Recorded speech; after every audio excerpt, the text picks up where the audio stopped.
न सिर्फ middle east, Europe, Latin America, Pacific, ये तमाम के तमाम जो बराआज़म हैं, रीजन्स हैं, ये बहुत ही डेंजरस और बड़े ही डिसाइडिंग टाइम से उस वक्त गुजर रहे हैं। आप सिर्फ ये 4 हेडलाइंस देखिए जो उस वक्त ताजा तरीन डेवलपमेंट्स आ रही हैं।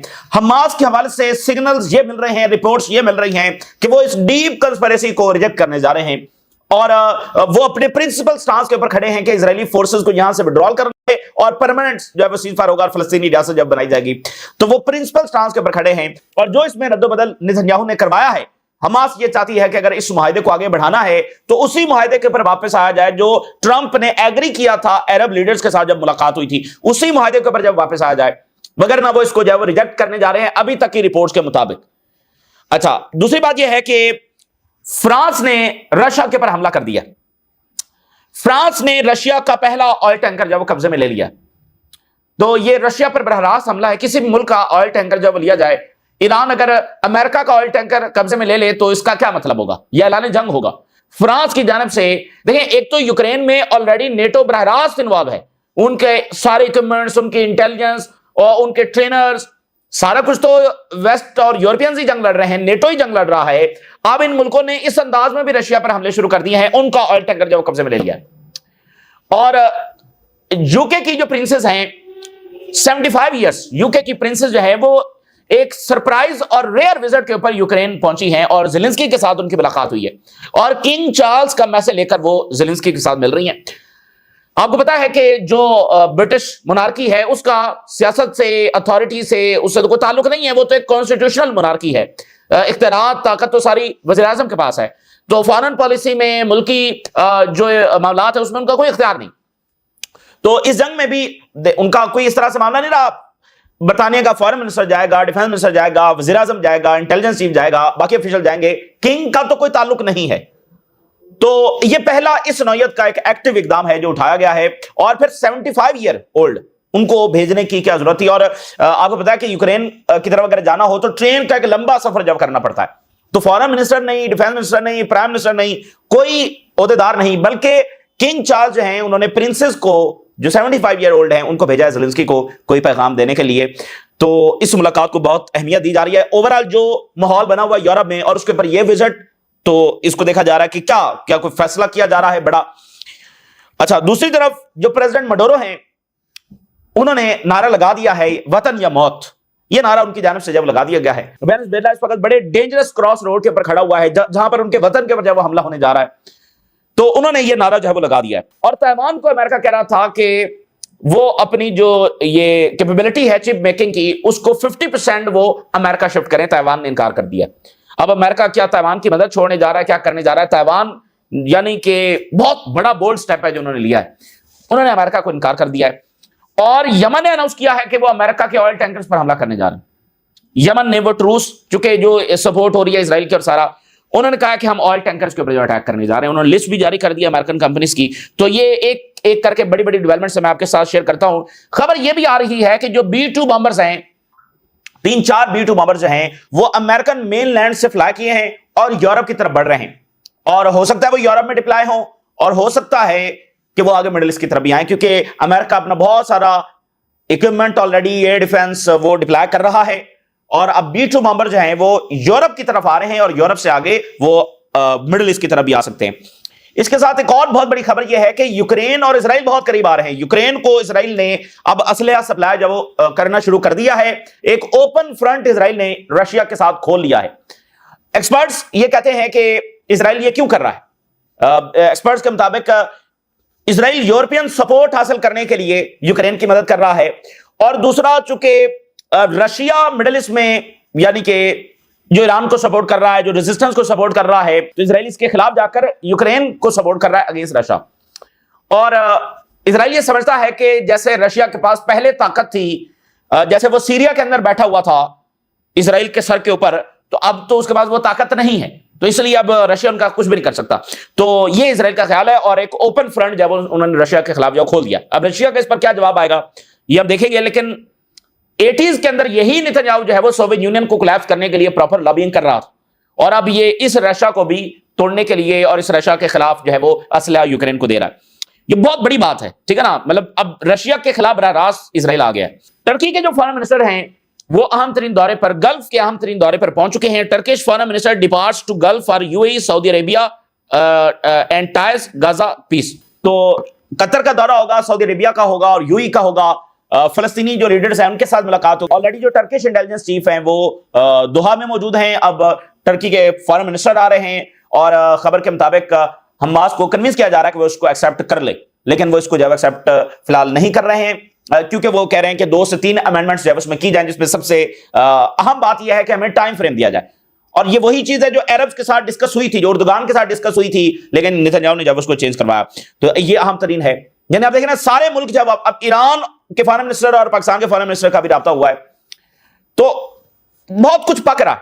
यानी देखिए, अगर यहां पर सीजफायर नहीं होता तो उसके बाद क्या होगा।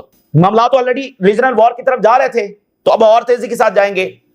और दूसरी बात यह है कि अगर हमास इस डीप कंस्पिरेसी को रिजेक्ट करती है, और ट्रंप यह कह रहा है कि अगर रिजेक्ट करेगी तो हम हमास को डिस्ट्रॉय कर देंगे, नेस्तो नाबूद कर देंगे, तो हमास अगर रिजेक्ट करेगी तो अपनी कैपेबिलिटीज को देखते हुए रिजेक्ट करेगी ना। यानी अगर हमास को अगर यह पता हो कि अगर जंग जारी रही तो 10 दिनों के बाद हमास खत्म हो जाएगी, तो वो क्यों जंग को जारी रखना चाहेंगे। वो तो यहां पर जैसा तैसा भी एग्रीमेंट है इसको कबूल कर लेंगे। अगर उनको यह हो कि वो लड़ सकते हैं और इजराइल का सामना कर सकते हैं और अपनी टर्म्स पर सीज फायर मनवा सकते हैं, तो ही वो इसको जारी रखेंगे ना। तो उनका रिजेक्शन का मतलब यह भी होगा कि उनके पास कैपेबिलिटीज हैं इन डीप कॉन्स्पिरेसीज को कन्फ्रंट करने की और अपने जो प्रिंसिपल एग्रीमेंट है उस पर वापस लाने की। न्यूयॉर्क टाइम ने खबर दी है, न्यूयॉर्क टाइम के मुताबिक नेतन्याहू ने मैनेज किया और प्रेशर किया ट्रंप को to dramatically change the plan. जैसा नेतन्याहू चाहता था उसने वैसा ही प्लान ट्रंप से बनवाया, and he got almost everything he hope. जो वो चाहता था एक एक चीज उसने मनवा ली, डिस्पाइट के इंटरनेशनल आइसोलेशन थी उस वक्त, फलस्तीन रियासत को सब तस्लीम कर रहे थे। और इस तरह से जो प्लान है वो और ज्यादा कॉम्प्लिकेट कर दिया नेतन्याहू ने टू इंप्लीमेंट, ठीक है ना। इसलिए इस प्लान के ऊपर खुद अमेरिका के जो संजीदा थिंक टैंक्स है वो तनकीद कर रहे हैं कि ये क्या प्लान जो ट्रंप ने दिया है ये फिजिबल ही नहीं है इंप्लीमेंट करने के लिए।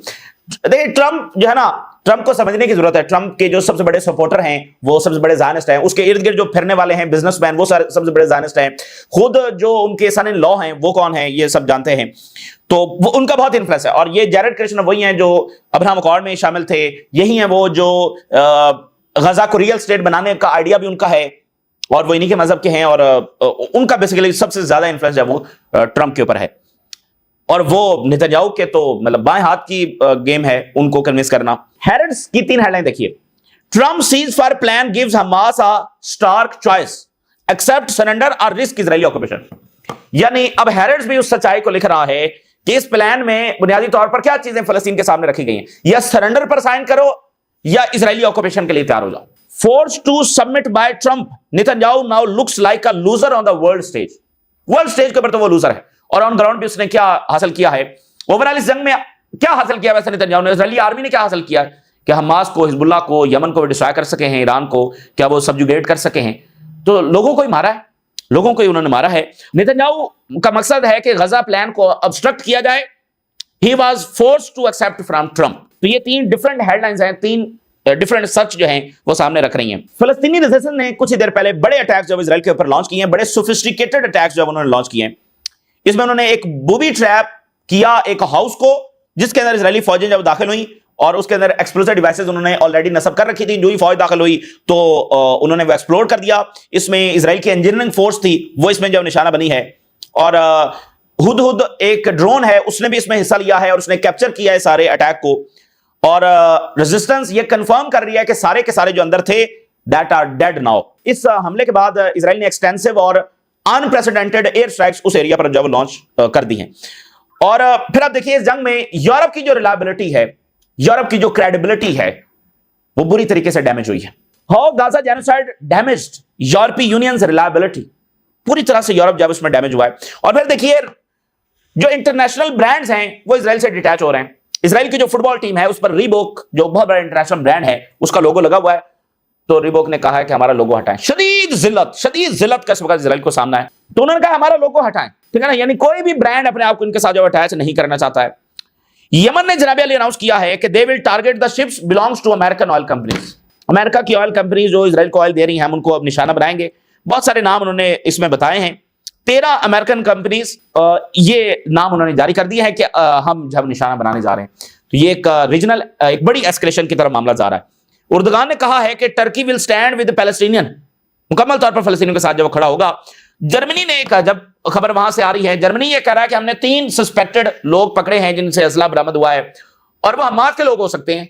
अब आप जरा अंदाजा करिए, हमास इतनी ताकतवर है, वो जर्मनी में जाकर कुछ प्लान कर रही है, हमास क्यों प्लान करेगी जर्मनी में जाकर। तो ये देखिए, ये मैं आपको बता दूं, इजराइल पता नहीं क्या कुछ करेगा, फॉल्स फ्लैग ऑपरेशन से लेकर क्या कुछ वो नहीं करने वाला है। बड़ा ही खौफनाक टाइम जब आगे आ रहा है। यरूशलेम पोस्ट ये लिख रहा है, सीनियर इजरायली जो आर्मी ऑफिशियल्स हैं उनको कोट करते हुए, we may need to act again against Iran, Iran पर हमला करने का टाइम आ गया है। रीन्यूड एस्केलेशन, मल्टीपल सिनेरियोज जो है वो इजराइल में प्रिपेयर किए जा रहे हैं, including another strike on Iran. और ईरान ने कहा है कि कंप्रीहेंसिव सैंक्शन जो है वो इजराइल के ऊपर लगाई जाए at United Nation Rights Council. भरपूर पीआर वॉर इस वक्त इजराइल चला रहा है वहां पर, नैरेटिव्स को कंट्रोल करने के लिए। इससे ज्यादा कोई इवल चीज हो नहीं सकती एक इंडिपेंडेंट लोगों को कंट्रोल करने के लिए, फैक्ट्स को जो है वो डैमेज करने के लिए। और ये चीजें कितनी इंपॉर्टेंट है कि इन्होंने जो तारीख वर्ल्ड वॉर 2 के हवाले से लिखी है, इससे पहले लिखी है, उसके ऊपर क्या एतबार किया जाए। ये आज के इस दौर में जब इस दुनिया में सबसे ज्यादा हम मॉडर्न हैं इंफॉर्मेशन के हवाले से, तो उसमें ये चीजों को, फैक्ट्स को तरोड़ मरोड़ रहे हैं। तो माजी में इन्होंने क्या लिखा होगा, वर्ल्ड वॉर 2 के बारे में जो हिस्ट्री लिखी है उस पर अब कैसे यकीन किया जाए। तो ट्रंप के कैंपेन मैनेजर जो हैं उनको $6 मिलियन इन्होंने दिए हैं कि वो जनरेशन जी जो है, जो इस वक्त सबसे बड़ी सपोर्टर है फलस्तीन की अमेरिका में, उसको टारगेट किया जाए, उसको जो है वो मोल्ड किया जाए, उसके नैरेटिव को। टिकटॉक और बाकी जो सोशल मीडिया प्लेटफॉर्म्स हैं इन सब के ऊपर एल्गोरिदम को चेंज किया जाए, मैनिपुलेट किया जाए। $6 मिलियन उन्होंने ट्रंप के जो कैंपेन मैनेजर है उसको दिए हैं। तो ये बहुत बड़ी जंग है जो वहां पर जारी है और इजराइल की एग्जिस्टेंस ऑन स्टेक है। अगर वो इसमें फेल हुए और ये पब्लिक ओपिनियन जो है वो दोबारा उनके कंट्रोल में ना आई, तो कोई भी अमेरिकन गवर्नमेंट ज्यादा देर तक इजराइल के साथ खड़ी नहीं हो सकती। और बहुत मुश्किल है कि इजराइल अब इसको रिवर्स कर सके, जो मतलब दुनिया के, और वो अमेरिकन हैं, जब उनके सामने एक हकायक खुल जाते हैं तो फिर उनको कवर अप करना फिर वो इतना आसान नहीं होता। अब जब उनके सामने ये जो मागा वाले हैं, तो ये भी इस बात के ऊपर कन्विंस हैं कि जो 9/11 हुआ उसमें इजराइल को पता था, इसने जानबूझ के होने दिया या करवाया ताकि अमेरिका को जंगों में इन्वॉल्व कर सके। तो इसके साथ जब सीरिया के फॉरेन मिनिस्टर जो हैं वो सऊदी अरेबिया के फॉरेन मिनिस्टर के साथ उनकी मुलाकात हुई है और प्रेसिडेंट मडोरो जो हैं उन्होंने वतन और मौत का नारा लगा दिया है। टुडे हमारे सामने बस यही चॉइस है।